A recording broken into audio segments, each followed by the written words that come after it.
Hai, salam berjumpa kembali bersama dengan Watitir. Hari ini hari ke-16 kita berada dalam perintah kawalan pergerakan. Terima kasih kepada Anda yang sudah menyaksikan video dari hari pertama sehingga hari kemarin.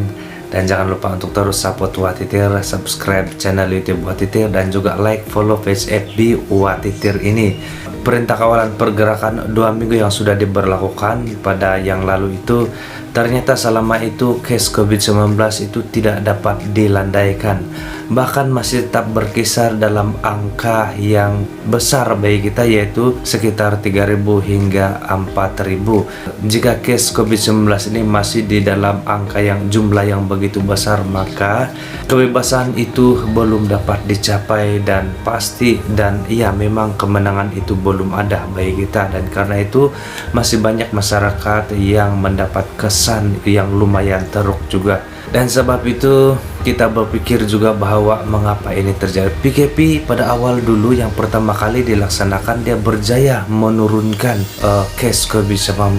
Tetapi pada kali ini tidak terjadi. Bahkan dia berkisar dalam jumlah yang begitu banyak meskipun sudah diberlakukan PKP selama 2 minggu ini. Dan di sini saya berpikir kenapa ini masih terjadi. Saya coba membandingkan pada masa itu PKP yang pertama itu, bahwa PKP yang pertama itu kita boleh katakan berhasil menurunkan dan melandaikan, bahkan berhasil mengurangkan dan menurun case positif COVID-19 ini kepada angka yang paling rendah. Dan itu kita bandingkan dengan saat ini PKP yang 2 minggu telah berlalu, kenapa tidak terjadi seperti demikian juga. Pada awal PKP ini diberlakukan yang kedua ini, dalam hati saya memiliki ada harapan baru ini, bahwa case positif 19 yang begitu sudah semakin meningkat. Dan dengan adanya PKP yang kedua ini, fase yang kedua ini, diharapkan case positif 19 ini akan menurun menjadi landai. Tapi ternyata tidak.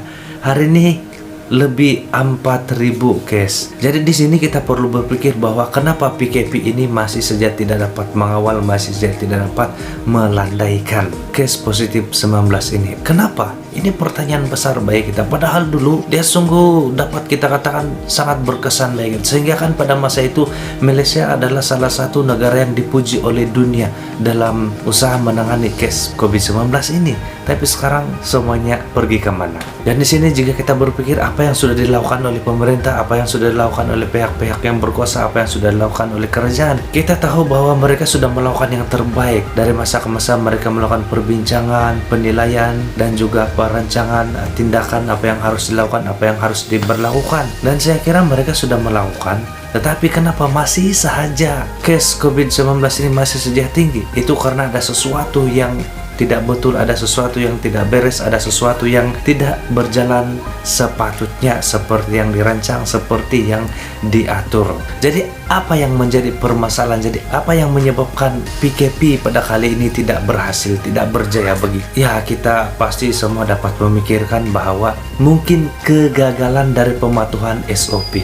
Karena PKP ini jika dituruti dengan betul, dengan SOP yang ketatnya pula, pasti akan dapat menurunkan. Tapi kenapa masih ada 2 minggu? Sekarang sudah memasuki ke-3 minggu. Case positif COVID-19 masih saja tinggi, dan ini semakin hari semakin merisaukan, semakin menakutkan, semakin membimbangkan, semakin membingungkan kepada masyarakat. Karena sebagian masyarakat ini berpikir untuk jangka panjang, bagaimana kehidupan jika terus-menerus seperti begini, apa yang akan terjadi di masa hadapan. Kalau ini terus-menerus seperti ini, bagaimana? Mungkin ada yang ambil mudah di dalam pikirannya bahwa ya kalau kena positif ini dapat sembuh juga, dan sekarang ada vaksin juga. Tapi kita perlu ingat bahwa ketika pada masa ini banyak orang yang mengalami kesusahan, banyak orang yang mendapat dampak yang sangat ketara di dalam kehidupan mereka oleh karena COVID-19 ini. Bukan saja para barisan hadapan yang harus bertungkus lumus mengorbankan masa tenaga mereka, tetapi sebagian besar masyarakat juga harus berhadapan dengan tekanan, berhadapan dengan masalah.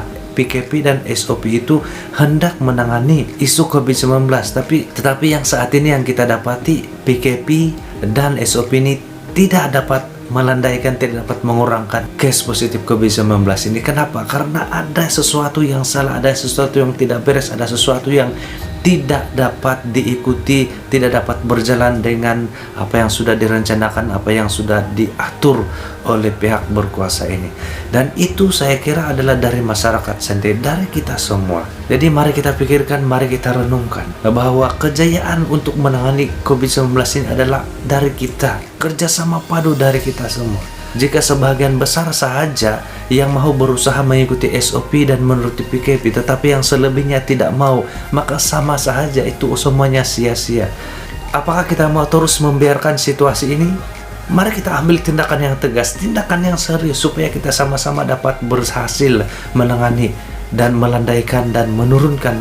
Bahkan usaha kita itu adalah ingin mencapai supaya kita dapat memutuskan, menghentikan rantaian penularan COVID-19 ini di tempat kita. Jangan kita menaruh harapan 100% kepada vaksin, tetapi jika kita tidak dapat mengatur, mengubah gaya hidup kita untuk mengikuti SOP yang ditetapkan, sama saja kita ini bukan saling membantu tapi saling menyusahkan antara satu sama lain.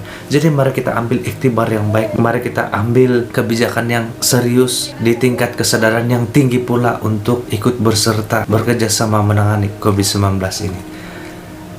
Jadi kawan-kawan, saudara-saudari, demikian saja hari ini pembahasan ini. Saya akan lanjutkan pada hari esok. Terima kasih karena sudah menyaksikan. Jangan lupa support, subscribe channel YouTube Watitir, like dan follow juga page FB Watitir, dan jangan lupa mengikuti video yang selanjutnya pada hari esok. Terima kasih untuk hari ini dan kita jumpa lagi hari esok. Jangan lupa kita jaga, kita tetap SOP, kita pasti menang.